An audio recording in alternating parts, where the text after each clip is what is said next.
트럼프 당선되자마자 가장 주가가 곤두박질 친 기업 하나 뭘까요? 머스크가 울었어요.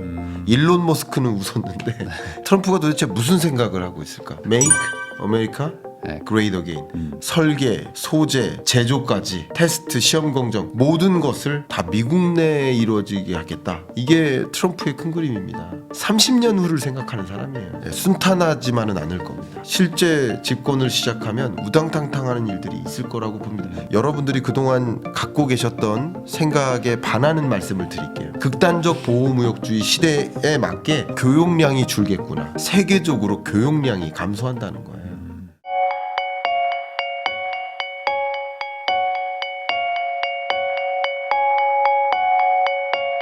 그러면 이제 트럼프 대통령, 이제 트럼프 2.0 얘기를 한번 해보고 싶은데요. 우선은 지금 어쨌든 한국은 좀 금리 인하의 좀 그런 방향을 조금 더 갈 수밖에 없을 것 같다. 어쨌든 경기가 좀 안 좋은 걸 좀 살려야 되니까. 근데 이제 미국은 뭐 금리 인하를 뭐 좀 덜 할 수 있을 것 같다. 라고 하면은 뭐 국내에 있는 뭐 한국인들 입장에서는 어쨌든 지금 내가 가지고 있는 돈을 가지고 조금이라도 좀 더 불려야 되는데 이게 트럼프 당선이 어찌 보면 뭐 세계 대통령이니까 이쪽에서 어떤 스탠스를 취하느냐에 따라서 자산의 어떤 뭐 증가나 감소가 이제 막 결정이 될 것 같단 말이에요. 그렇죠. 그러다 보니까 지금 여기에 지금 되게 귀추가 주목이 되고 있는데 맞아요. 우선은 트럼프 2.0 시나리오가 이제 본격화가 되면은 이제 취임하시고 나면은 어떤 자산 쪽, 뭐 예를 들어 뭐 어떤 경제 뭐 주체 쪽이 좀 뭐 호황이 된다라고 봐야 될까요? 너무 좋은 질문 주셨고요. 그러려면 트럼프의 큰 그림이 뭔지를 한번 그려보셨으면 좋겠다. 네. 그럼 거기에 답이 있다라고 답변을 드릴게요. 트럼프가 도대체 무슨 생각을 하고 있을까? 모자에 써놓고 다니죠. Make America Great Again. 마가라고 이렇게 딱 써놓고 다녀요. 미국을 위대하게 만들겠다라는 건데 그 같은 문구를 또 모자에 쓰고 다니는 인물이 있죠. 일론 머스크. 네. 역시 둘이 같은 생각인 거예요. 근데 더 이코노미스트의 최근에 이런 사파가 담겼어요. 표지에. 일론 머스크가 영위하고 있는 이런 사업들, 이런 사업들에 포커스를 두겠다라고 생각해 봐 주시면 좋아요. 네. 뭐냐? 첫 번째 우주 산업입니다. 우주 산업. 두 번째가 자율주행차. 세 번째가 이 두 가지가 가능하게 하려면 필요한 게 AI. 그리고 이 세 가지가 다 가능하게 하려면 반도체. 여기에 더한다면 전기차와 배터리. 네. 이런 한 6대 미래 유망 산업을 놓고 더 본격적으로 돈을 투입시키고 법을 완화시키겠다. 하기 위해 GEC를 만들죠. 정부 효율성 위원회. 네. GEC의 수장을 맡기죠. 네. 사실은 GEC는 일론 머스크가 제안한 거죠. 이게 굳이 이 역할을 말씀드리면 급을 말씀드리면 대통령, 부통령 그 다음 급. 우리나라로 치면 기획재정부가 이제 경제부총리니까 그 위에 급, 국무총리 이하급 요 정도입니다. 거의 경제총리 정도 되겠네요. 경제총리 이상이. 네.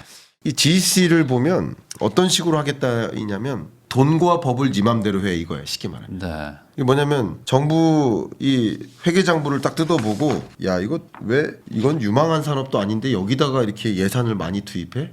이쪽으로 옮겨. 우주산업, 네. 자율주행차 인프라 이런 거 더 많이 늘리는데 예산을 더 쏟아붓자 이겁니다. 정부의 돈이 그쪽으로 쏠려요. 두 번째가 법인데 제가 이 법은 산업 규제를 얘기합니다. 그러니까 우리나라도 보면 기업들이 이것저것 하려고 막 준비를 한단 말이에요. 이제 1월 초면 CES 열리는데 이것저것 뭐 할 건지 고민이 거기 다 담겨요. 근데 우리 국내에서 그 사업 하려고 그러면 바이오 헬스케어 사업 해본다. 그러면 정부가 한 30년 전 규제를 찾아와가지고 이거 지금 규제 안 맞아요.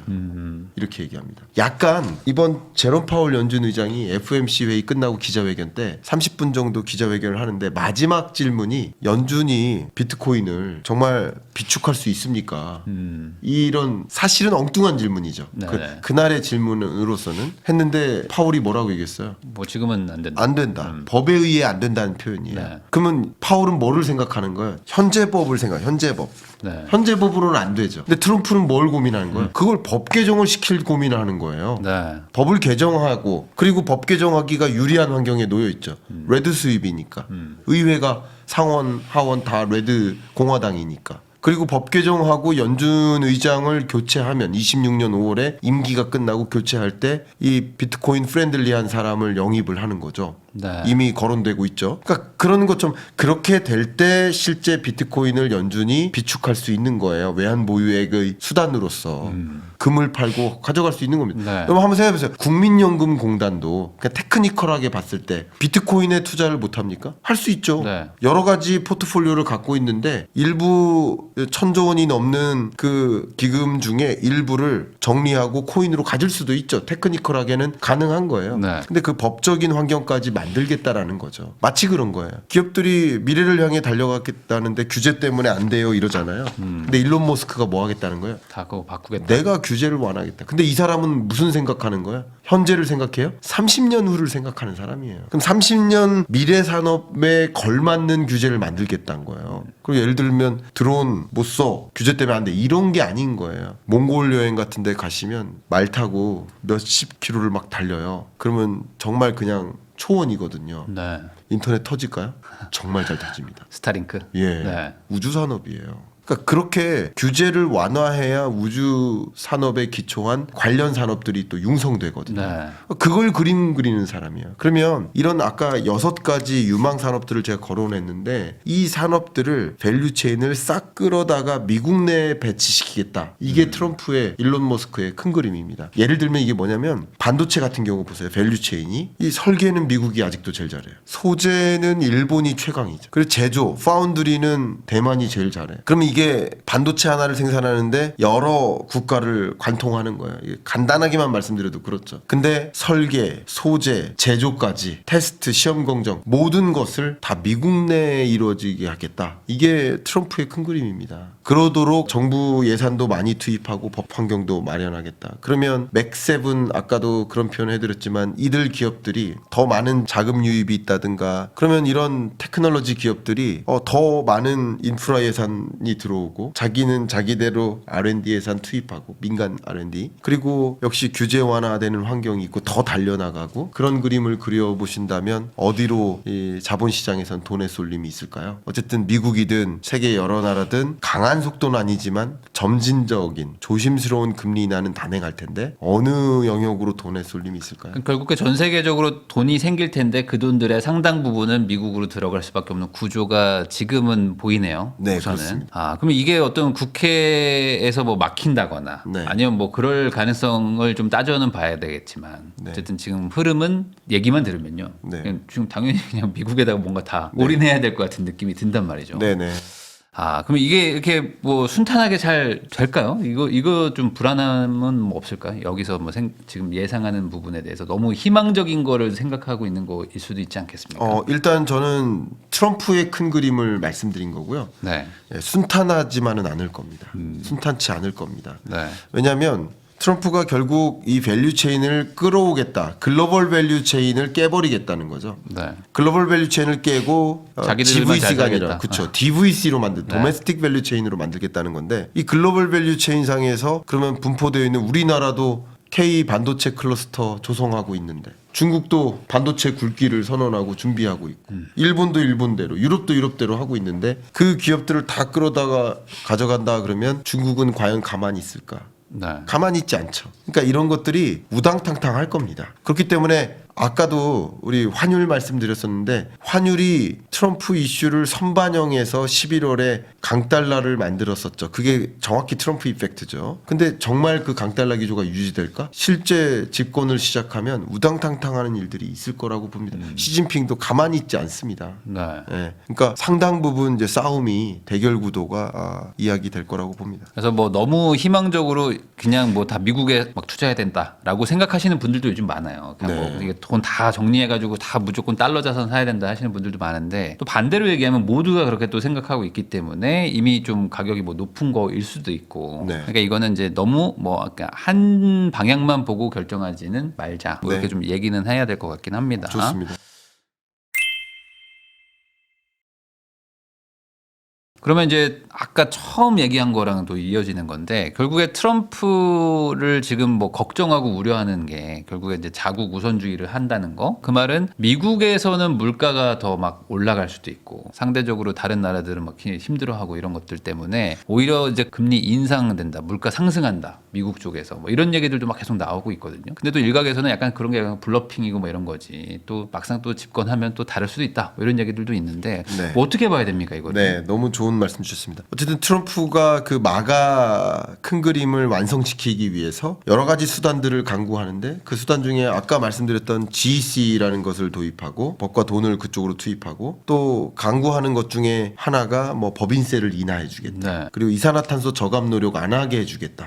우리 미국에서 경영해라. 네. 이산화탄소 많이 뿜어내도 돼. 이런 느낌인 거예요. 왜 뭐 하려고 그 탄소 규제 강한 유럽에서 생산하고 있어. 미국에 와서 하면 마음대로 뿜어내도 된다. 이런 느낌인 거예요. 네. 유리하게 만들어주는 거예요. 다. 그리고 그 중에 하나가 금리 인하해주겠다. 그리고 관세를 올릴 테니까 수출하지 마. 미국에다가 공장 옮겨. 이거예요. 네. 근데 이런 것들이 트럼프의 어떤 구상이고 정책 수단인데 근데 상충되는 것이 있지 않느냐. 관세를 올리면 물가가 반등할 거고 네. 그럼 금리 인하가 안 될 텐데 그러겠죠. 그게 가능하겠느냐. 이 질문에 대해서 여러분들이 그동안 갖고 계셨던 생각에 반하는 말씀을 드릴게요. 일단 첫 번째 트럼프발 물가 상승 트럼플레이션이 정말 올 것인가. 그게 어디서 유래됐을까부터 먼저 말씀드릴게요. 트럼프가 해리스를 계속 지적하면서 이 민주당 정부가 인플레를 만들었다. 네. 그 인플레 때문에 고금리까지 도입한 거 아니냐. 그래서 고물가 고금리 때문에 우리 3억 국민이 힘들었다. 그러니까 내가 당선이 돼야 된다라고 유세했겠죠. 그럼 해리스는 가만히 있을까요? 아닙니다. 해리스도 당신 되면 인플레이션 더 약이 돼. 관세 그렇게 올리면 당연히 인플레이션 약이 돼. 이렇게 주장을 했겠죠. 그러니까 이것은 누구의 입장이냐면 미국 민주당 입장인 거예요.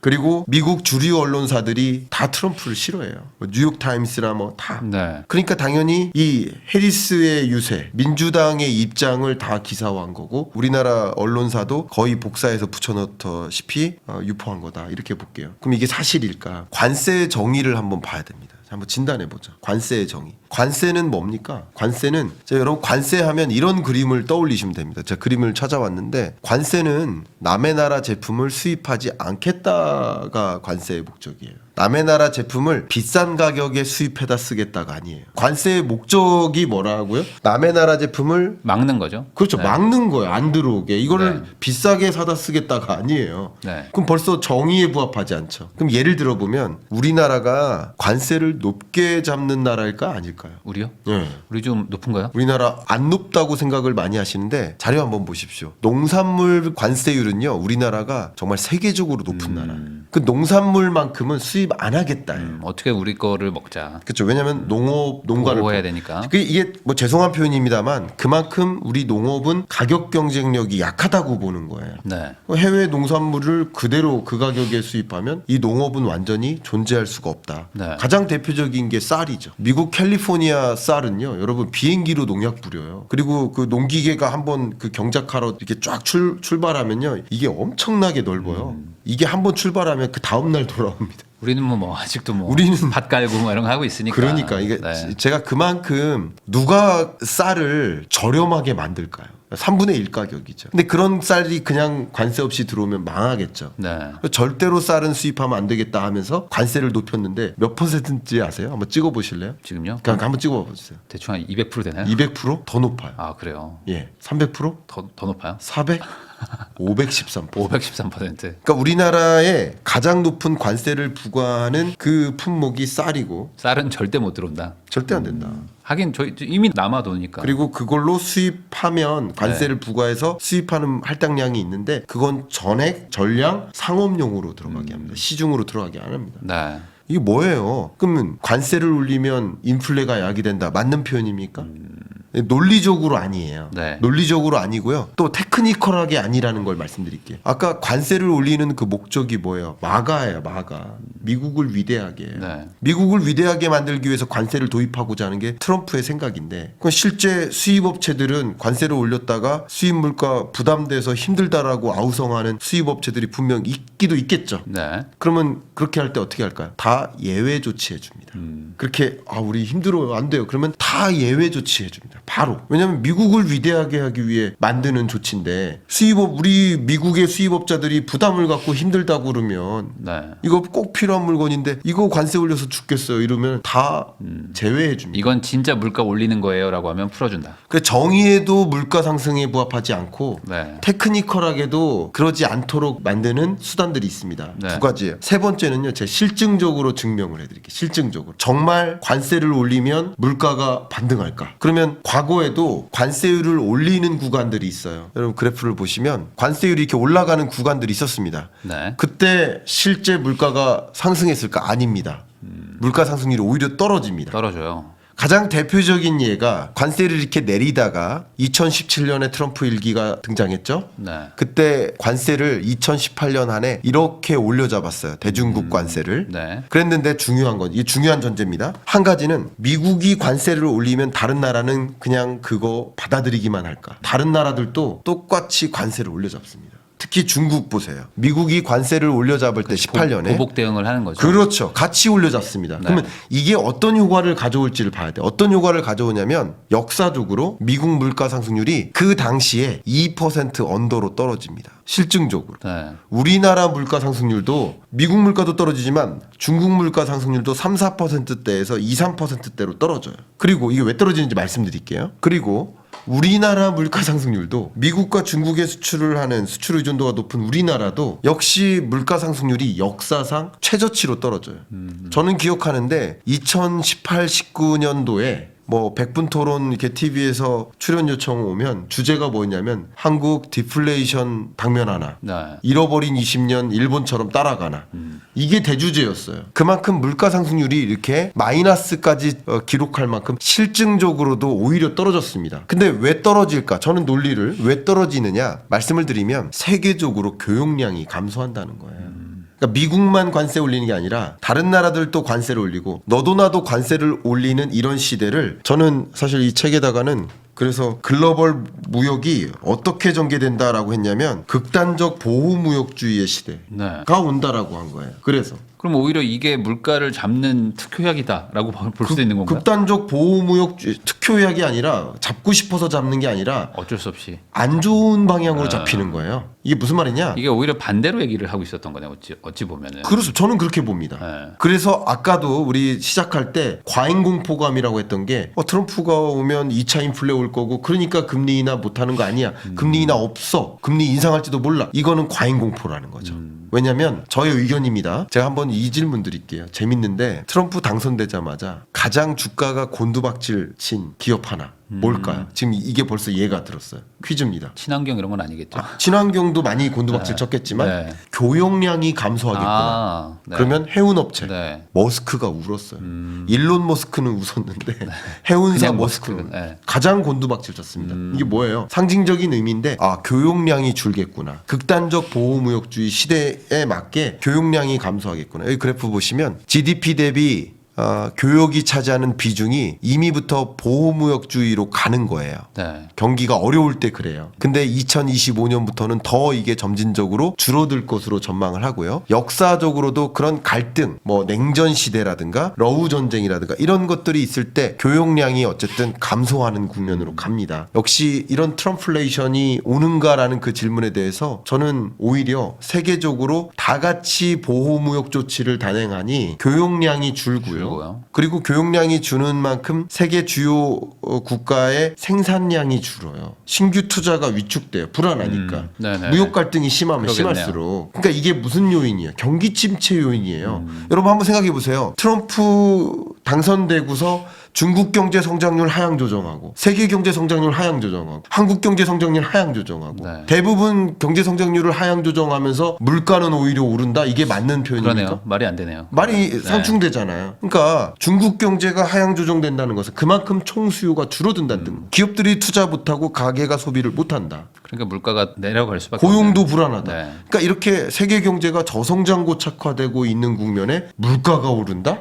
그게 과연 맞는 해석인가? 저는 트럼프 등장하면 아니다. 그리고요, 제가 아까 말씀드린 트럼프가 마가를 실현하려면 법인세도 인하해야 되고 이것저것 다 해야 되는데 네. 금리도 인하해서 우리 미국에 오면 정말 제로 금리로 대출 받을 수 있어요. 이 제로 금리로 대출 받아서 설비 투자 많이 하세요. 이게 트럼프의 의지인 거예요. 수단인 거예요. 네. 근데 인플레를 야기한다? 파월이 독립적으로 금리를 결정하는데 트럼프가 해야 될 건 뭐예요? 금리를 인하하게 하려면. 물가를 안정시켜야 되겠죠. 그렇습니다. 그러니까 그런 노력을 다 이런 것들을 다 고려하면 저는 의견을 드린다면 정말 트럼프발 인플레 올까? 만약에 정말 관세를 도입해서 인플레가 우려되는 국면이 오면 그럼 하다가도 중도 하차할 겁니다. 저는 그렇게 생각합니다. 왜냐하면 트럼프는 절대 인플레를 싫어해요. 그리고 절대 금리 인상을 싫어해요. 맞아요. 그거는 그럼 그 논리로도 생각해 보면 그렇죠. 네. 하다가도 중지할 거라는 금리 올리는 걸 좋아할 스타일이 아니죠, 사실. 그렇죠. 네. 그리고 마지막으로 하나 더 말씀드릴게요. 트럼프는요, 협상가예요. 협상가기 때문에 제가 그동안에도 여러 번 말씀드렸지만 관세 올리겠다라는 그 엄포는 엄포예요.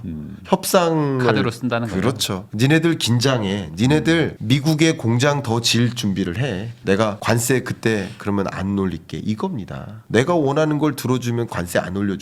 이거예요. 그러니까 엄포하기 위한 협상을 유리하게 끌어놓기 위한 수단으로서 관세를 도입한다는 얘기까지 있는데 그런데 정말 관세를 올리기 때문에 이 인플레가 여기 된다? 저는 이 논리는 아니라고 저는 생각을 합니다. 근데 이렇게 주장하는 사람들이 많지는 않아요. 근데 몇몇 분들이 있는데 저는 이렇게 주장을 분석을 하고 충분히 있습니다. 뭐 납득이 되는 그런 데이터와 이제 설명이었던 것 같습니다. 지금까지 경제 읽어주는 남자 김광석 실장님하고 이야기 나눠봤는데요. 사실 2025년 피벗의 시대, 2025년 경제 전망 이 책에도 지금 내용들이 또 있는 거 아니겠습니까? 경제 전망서니까요. 네, 그리고 우리가 이제 고려해야 될 한 18가지의 어떤 중요한 이슈들을 좀 담아놨다고 볼 수 있습니다. 그리고 이제 또 내년에 이제 트럼프 이제 시대가 또 열리기 때문에 그 관련해서 또 책도 쓰셨고, 네. 그래서 이제 이런 내용들을 잘 고려하셔가지고 아마 좀 들으신 분들은 좀 방향성이 좀 보였을 것 같아요. 네, 내가 네. 이제 돈이 생기면 어디에 좀 네. 투자를 해야 될지 이런 것들 잘 생각하셔서 다가오는 2025년에 조금 더 자산도 더 늘리시고 그러셨으면 좋겠다는 마음이 드네요. 네, 지금까지 귀한 시간 내주셔서 시청해주신 거 다시 한번 감사하다는 말씀 전하면서 저도 실장님하고 인사 나누도록 하겠습니다. 오늘 나와주셔서 감사드립니다. 감사합니다.